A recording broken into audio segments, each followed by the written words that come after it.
Assalamualaikum warahmatullahi wabarakatuh. Halo teman-teman, perkenalkan nama saya Dida Andiarisa dari kelas 11 IPS 1 dan di sini saya akan mengunjungi 3 museum yang ada di Kota Bandung. Untuk museum pertama, saya akan mengunjungi Museum Geologi yang ada di Jalan Diponegoro. Nah, untuk tiket masuknya yaitu Rp2.000 untuk setiap pelajar. Kira-kira di museum ini ada apa aja ya? Ayo ikuti saya. Museum Geologi didirikan pada tanggal 16 Mei 1929 dan perjalanannya, museum pernah direnovasi dan dibuka kembali pada tahun 2000. Pendirian Museum Geologi merupakan inisiatif dari Dinas Pertambangan pada masa Hindia Belanda. Saat itu, dinas tersebut menginginkan ada suatu tempat yang digunakan untuk menyimpan hasil penyelidikan tambang yang dilakukan. Pembangunan gedung museum ini melibatkan 300 pekerja dan ditaksir menghabiskan dana sebesar 400 gulden. Memasuki masa Perang Dunia II, pemerintah Hindia Belanda sempat menjadikan bangunan museum sebagai markas Angkatan Udara. Di dalam Museum Geologi terdapat beberapa ruangan, di antaranya ada Ruang Geologi Indonesia. Ruang Geologi Indonesia berada di sayap sebelah barat. Di ruangan ini diperagakan asal mula dari bumi, struktur dan gerak bumi, batuan dan mineral, pelapukan dan erosi, geologi pulau-pulau di Indonesia, gunung api, dan kars. Di Ruang Geologi Indonesia ini juga dilengkapi dengan video interaktif.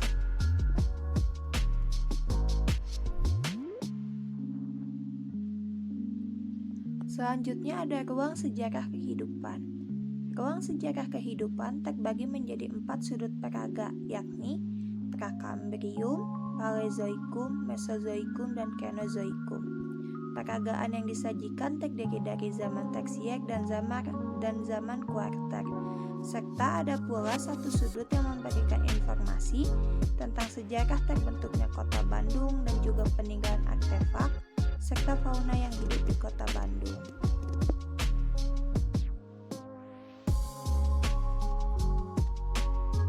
Kemudian terdapat ruang sumber daya geologi. Ruangan selanjutnya berada di lantai 2, tepatnya berada di sayap sebelah timur yang diberi nama ruang sumber daya geologi. Di ruangan ini terdapat 8 sudut peragaan, yakni pengenalan sumber daya geologi, mineral logam, mineral non-logam, batu mulia, minyak dan gas bumi, batu bara, panas bumi, dan juga sumber daya alam.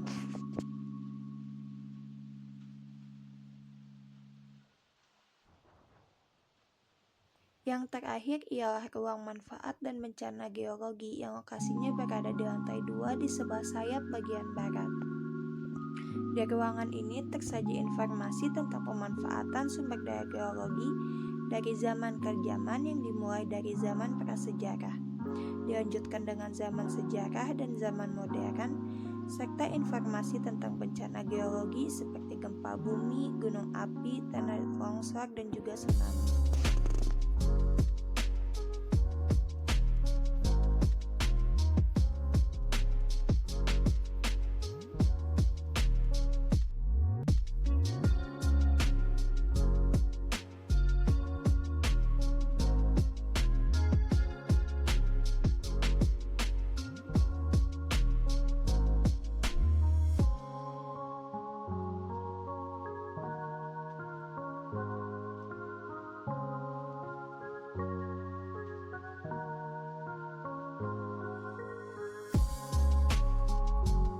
Menurut saya, Museum Geologi merupakan tempat yang sangat layak untuk dikunjungi, khususnya untuk para pelajar.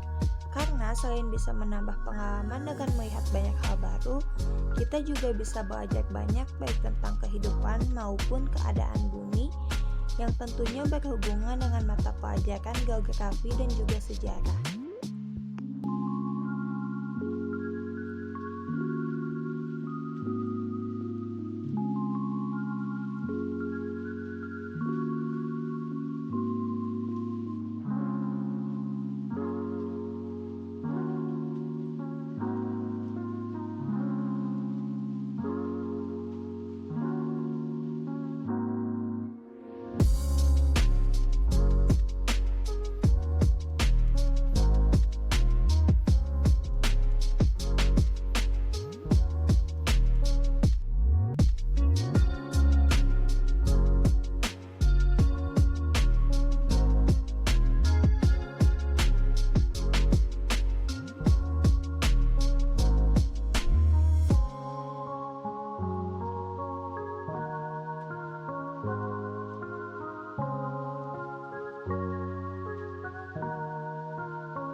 selanjutnya kita akan mengunjungi Museum Sri Baduga yang berada di Jalan BKR nomor 185 Kecamatan Astana Anyar, Kota Bandung. Museum ini dikelola di bawah pemerintah Provinsi Jawa Barat yang mulai didirikan pada tahun 1974. Penamaan Museum Sri Baduga diambil dari gelar salah satu raja Pajajaran, Sri Baduga Maharaja, seperti yang tertulis pada prasasti batu tulis. Museum Negeri Sri Baduga membagi semua koleksi yang ada menjadi sebuah klasifikasi. Di antaranya ada geologika, contohnya fosil, biologika, contohnya rangka manusia, etnografika, yaitu benda koleksi yang menjadi objek penelitian antropologi, contohnya batik, arkeologika, historika, seni rupa, dan lain-lain.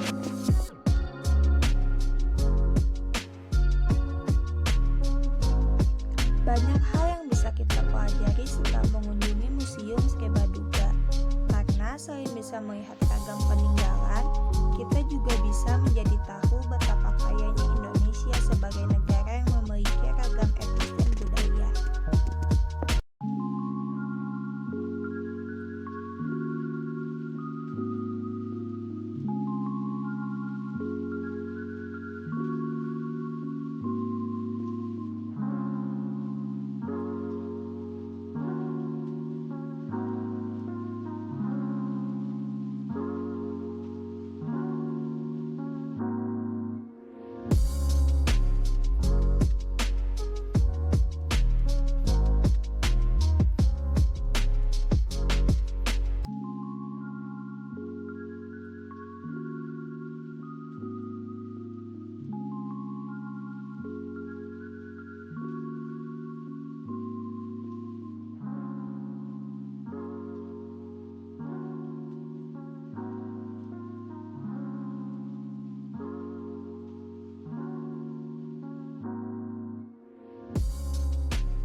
Museum terakhir yang saya kunjungi adalah Museum Konferensi Asia Afrika yang berada di Jalan Asia Afrika nomor 65 Kota Bandung.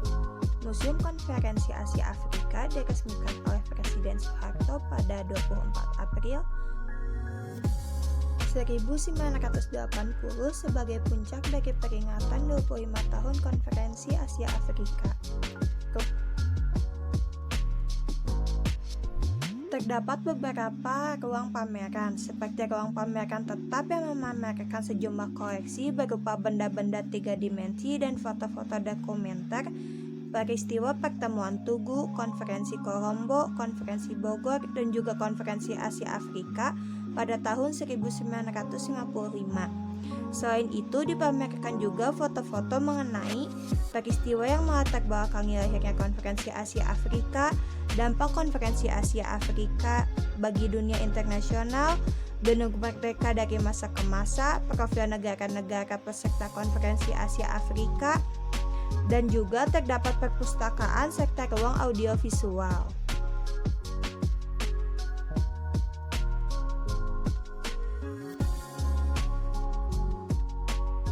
Perasaan saya setelah mengunjungi Museum Konferensi Asia Afrika ini senang dan bangga karena bisa mempelajari sejarah Indonesia khususnya tentang Konferensi Asia Afrika.